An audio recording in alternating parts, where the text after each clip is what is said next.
Alors dans ce live, je voulais vous montrer comment je réalise cette animation ici que vous pourrez voir. Donc d'explosion ici du plancher. Alors j'utilise mon add-on ici GeoBreak qui me permet d'exploser des objets, n'importe quelle mèche dans mon projet. Alors ici ce qui se passe précisément, je vais reprendre. Je vais reprendre complètement, je vais effacer. Alors, juste que je me rappelle ce que j'ai mis comme paramétrage ici. Pour pas me perdre après. Donc, cut. Ok, ça ira. Bien.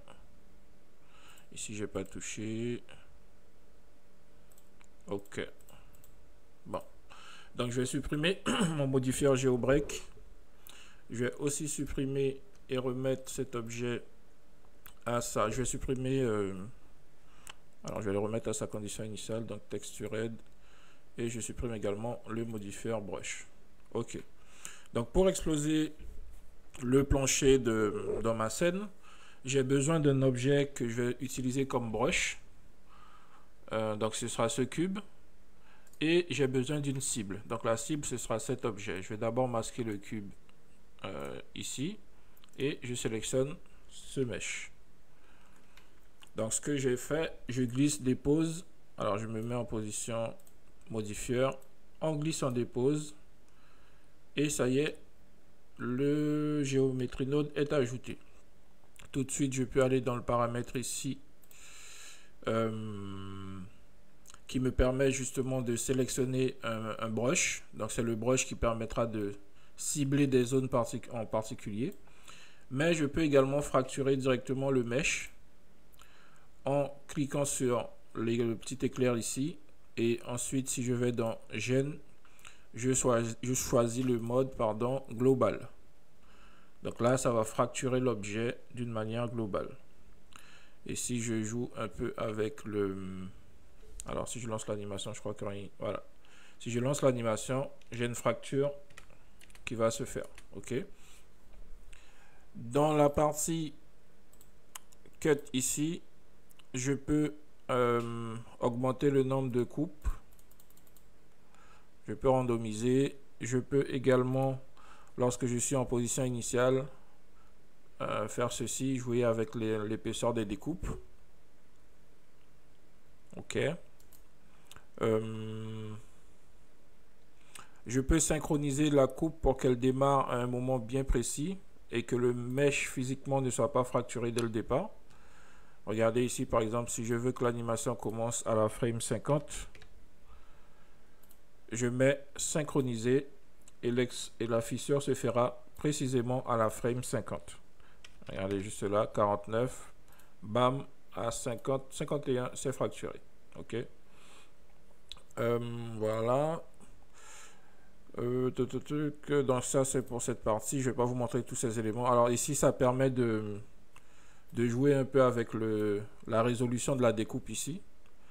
Donc je peux faire tourner les découpes, modifier la distorsion, le niveau de détail, le scale, la résolution de la grille, je crois que c'est, ou la taille, voilà la taille de la grille. Ok. Également le mode, noise, etc. Ensuite, ce qui est intéressant, c'est qu'on peut faire des fractures ciblées. Donc c'est ce que je vais faire. J'utilise justement un mesh pour cela. Du coup, je vais réafficher mon objet cube juste là. Et cet objet cube, je vais lui assigner également un modifier que j'ai conçu spécialement pour cela. Donc c'est le modifier GeoBrush. Donc vous glissez, déposez. Et ensuite, vous pouvez modifier la forme de l'objet que vous choisissez comme brush. Alors, dans résolution, dans mesh ici, vous augmentez par exemple à 3.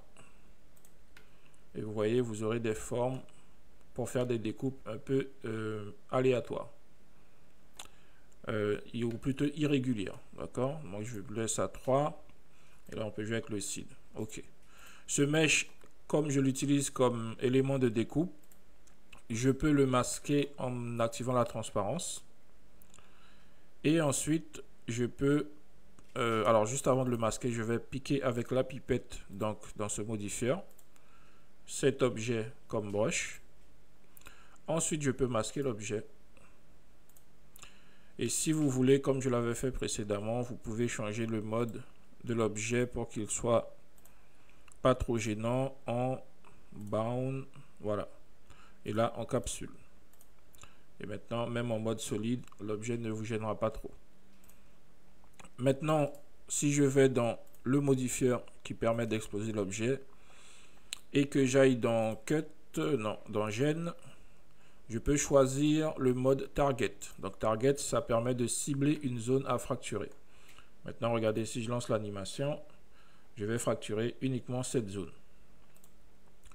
Ensuite, je peux modifier la gravité. Je peux donner une direction de mouvement pour les objets, les particules de fragments. Vous voyez, hop, je vais peut-être masquer ça.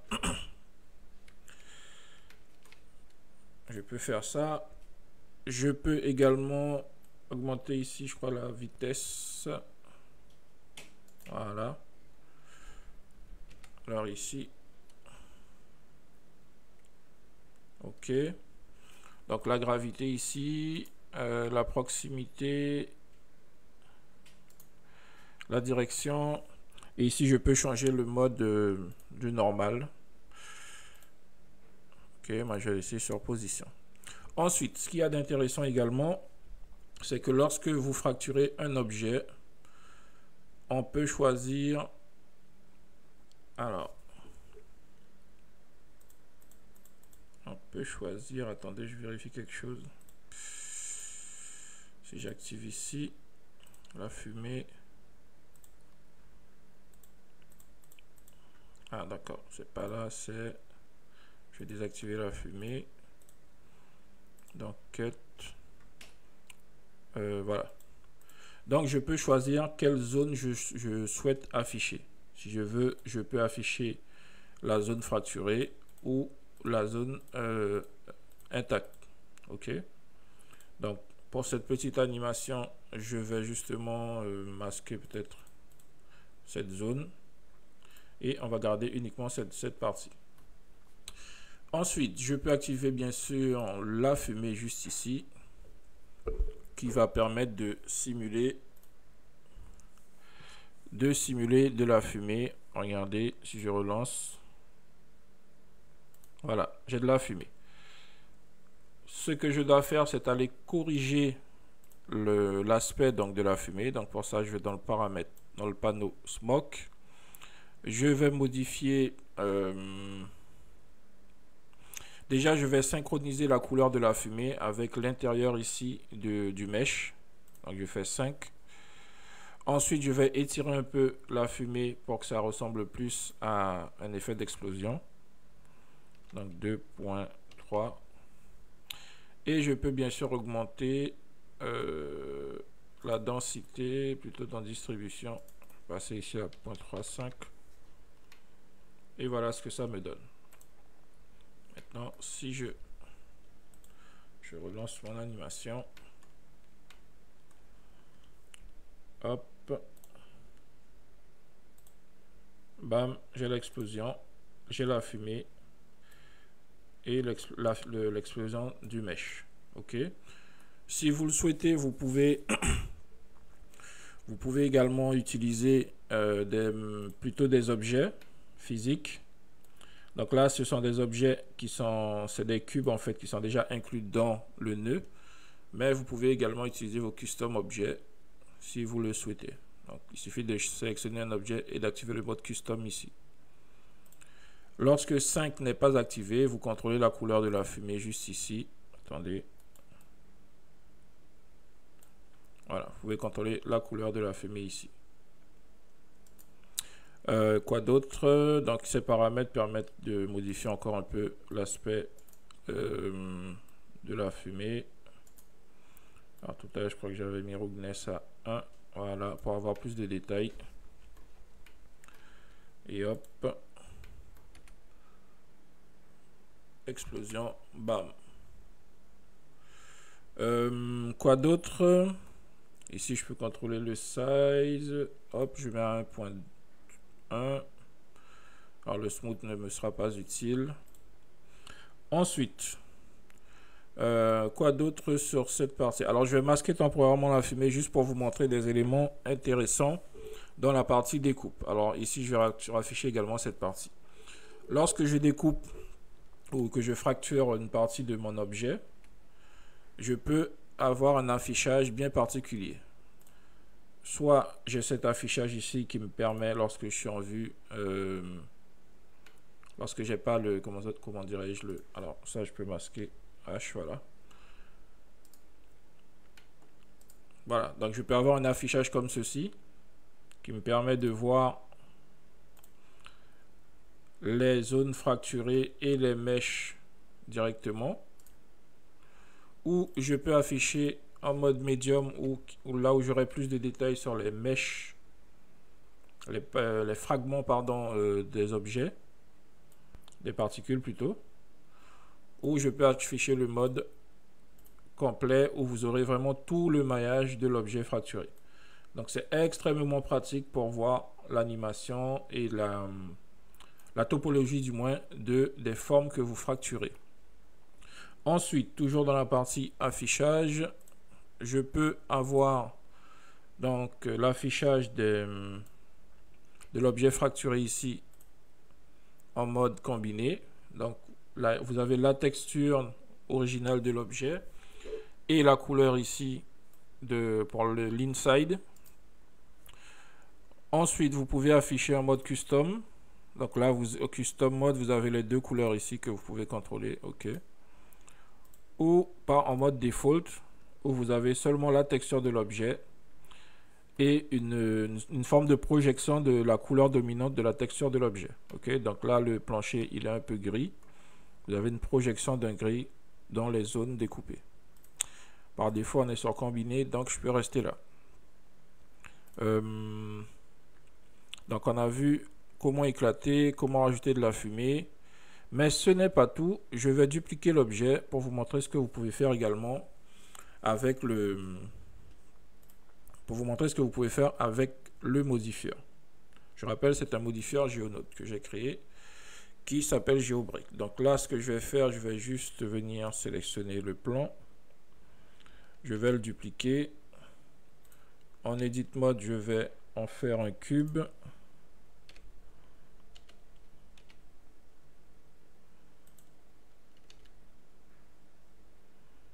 Bien, je vais le déplacer. Hop, juste là. Je vais corriger, attendez. Hop, cette origine. Alors ce que je vais faire, je vais placer le curseur là. Je vais supprimer le mesh et rafficher un objet cube. Voilà, comme ça, j'ai la texture qui est appliquée correctement. Donc, ce que je voulais vous montrer, c'est qu'ici, par exemple, pour ce mesh, là, je vais désactiver temporairement. Pour ce mesh, je peux non seulement le fracturer, mais également appliquer, regardez, des modifications sur la topologie d'une manière générale ou les edges de l'objet. Et ces éléments ici de damage vous permettront de faire par exemple des briques ou des bâtiments abandonnés assez rapidement. OK? Donc la première partie ici qui contrôle les edges, vous allez dans la partie edge et vous pouvez jouer avec donc le niveau de dommage. Rugosité, etc. Le scale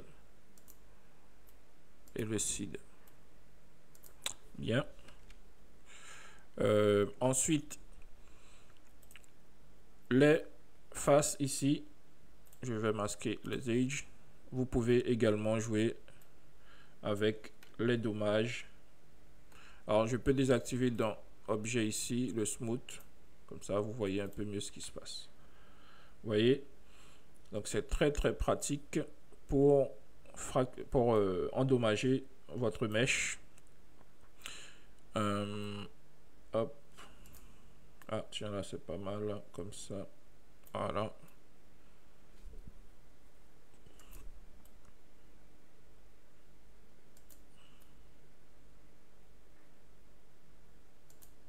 Ok. Alors, quel niveau de scale?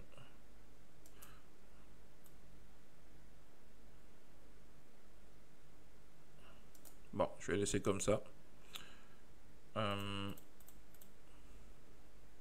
Blur permet de ranger l'objet à résolution.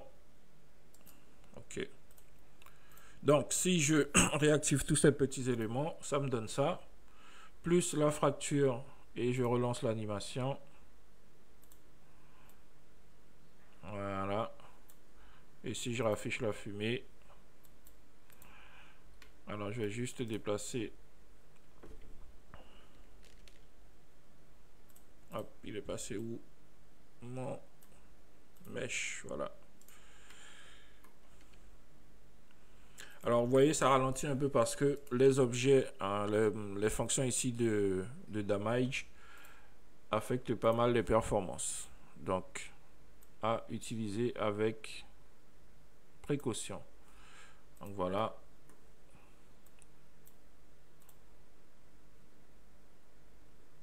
Ok.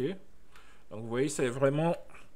J'ai essayé de créer la donne pour qu'il soit le plus pratique possible. Et...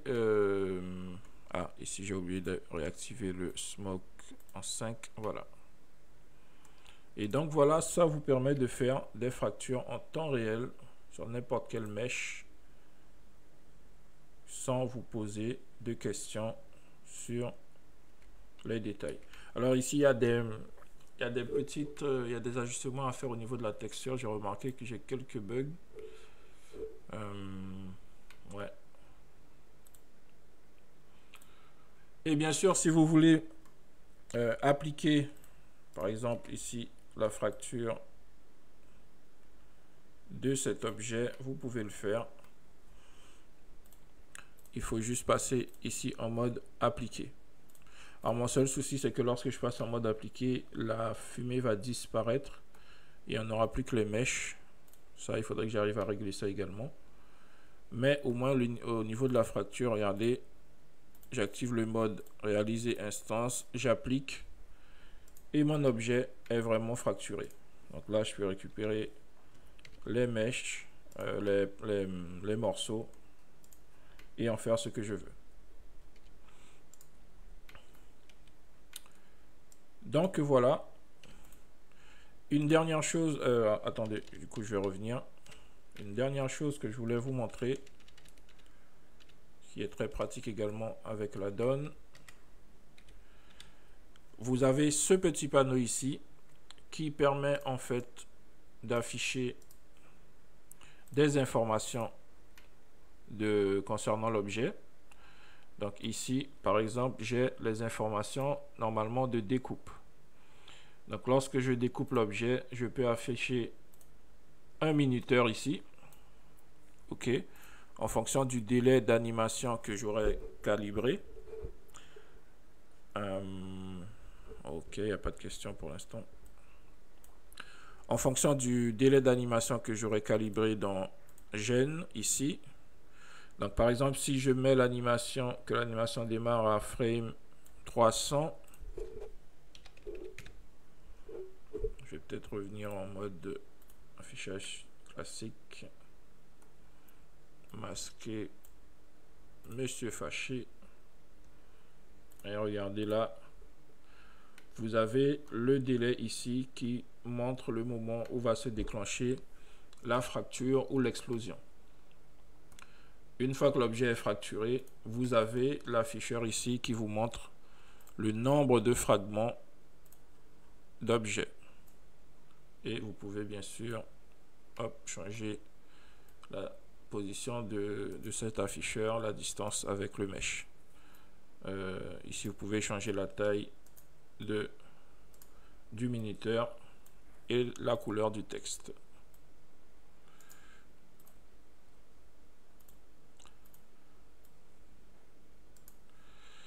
Le minuteur ici et le texte, vous pouvez le faire traquer votre caméra si vous êtes en vue caméra, par exemple ici. Si vous activez le mode caméra, le minuteur va traquer votre caméra.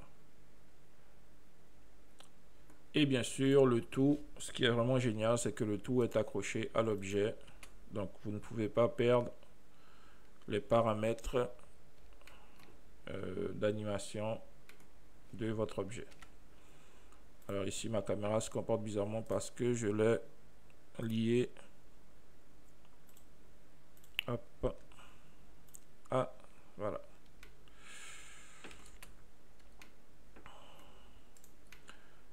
Donc voilà, je vous ai expliqué comment j'ai fait pour réaliser la petite présentation d'explosion avec le petit bonhomme Monsieur Fâché. Alors, j'essaie juste de revenir. Alors, je peux supprimer le cube, j'en ai plus besoin. Et je vais vous refaire l'affichage comme j'avais préparé avec notre cher petit Monsieur Fâché. Tac. On va revenir peut-être en... Voilà. Et là, je vais replacer ça juste là. J'affiche.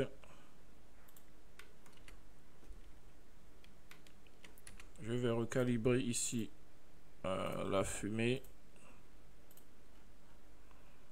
Donc, très bien. Voilà. Voilà. Donc, avec ce petit add-on Geometry Node, vous avez la possibilité de faire des animations très intéressantes, comme vous pouvez le constater ici. Alors, je vais séparer, je vais afficher seulement cette partie, voilà. Hop. Et là, bam.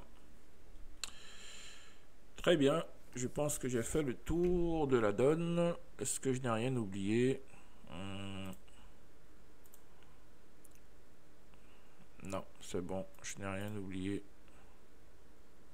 Dans la partie affichage ici, vous pouvez aussi, j'ai laissé cette porte ouverte parce que ça peut s'avérer utile. Enfin, j'ai laissé cette possibilité. Vous pouvez afficher le texte que vous souhaitez ici. Alors, attendez. Par exemple, débris. Vous écrivez ce que vous voulez. Voilà. Donc, débris. Et voilà. Vous avez une super explosion procédurale.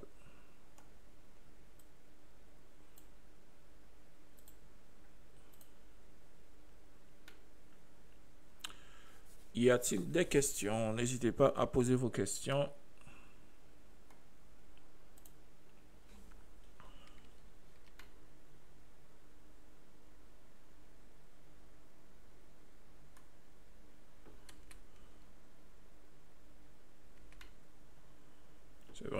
C'est vraiment génial, c'est très pratique. Donc cet add-on GeoBreak est disponible sur le Blender Market. N'hésitez pas à aller voir les détails, il y a toutes les infos. Et hop.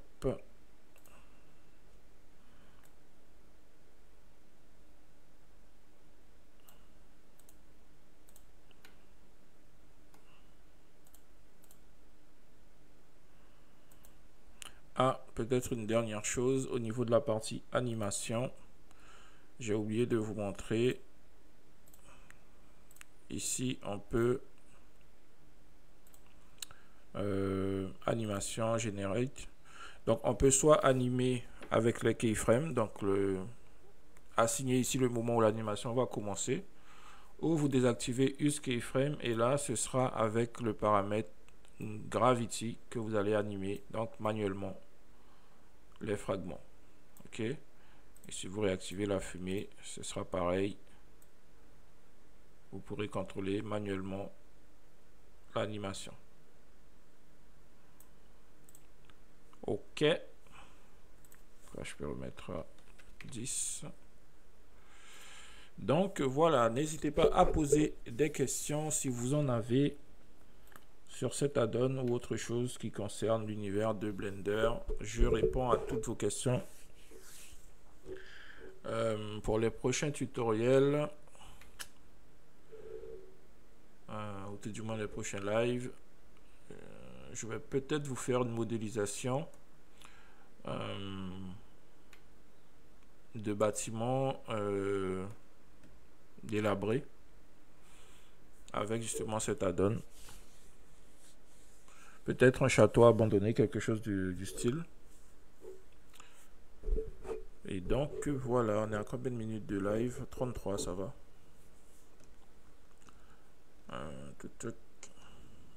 Alors je vais regarder justement, attendez, je vais faire un petit tour sur Pinterest et je vais voir ce que je peux trouver comme source d'inspiration. Puisque j'ai fait le tour, voilà, je vais juste recharger. Alors je vais voir, est-ce que cette configuration me va? Alors j'ai oublié de montrer ça. Pour que les volumes ici soient visibles, vous devez aller dans pour Eevee dans Sampling, activer les shadows, mais surtout activer les shadows ici pour les volumes également. Ok. Par défaut, je crois que cette valeur est à 14, un truc comme... Attendez, je vais revoir. Voilà, par défaut c'est à 16. Il faut augmenter un peu pour avoir des ombres bien visibles. Et vous faites attention également dans la partie volume à ce que la valeur, normalement par défaut on est là, c'est très flou. C'est plus rapide mais c'est vraiment flou, il n'y a pas beaucoup de détails. Donc vous passez au moins à 1.2 et max step. Si vous voulez encore plus de détails, vous pouvez augmenter. Mais moi je laisse à 64. Custom range aussi est important. Il vous permet de définir la distance finalement de visibilité des volumes.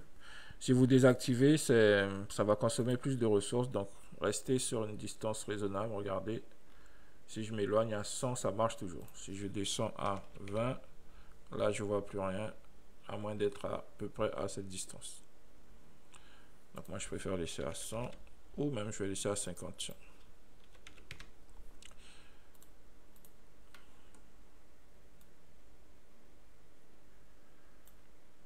Alors, j'ai désactivé la fracture du coup.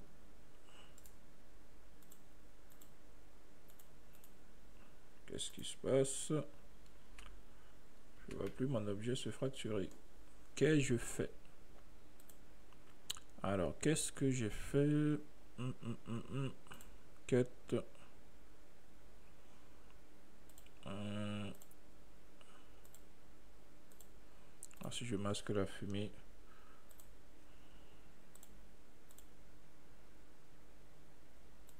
Ah, j'ai peut-être oublié de réactiver dans Generate.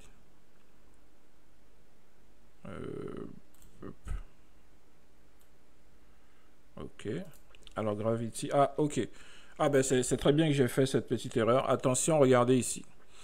Si j'utilise UseFrame, mais que je mette Gravity à 0, l'animation ne s'exécutera pas. Gravity doit absolument être à une certaine valeur pour que l'animation de fracture puisse se faire. Ok. Gravity libère la gravité, donc attention à cela. Donc c'était pour ça que je n'avais plus rien ici.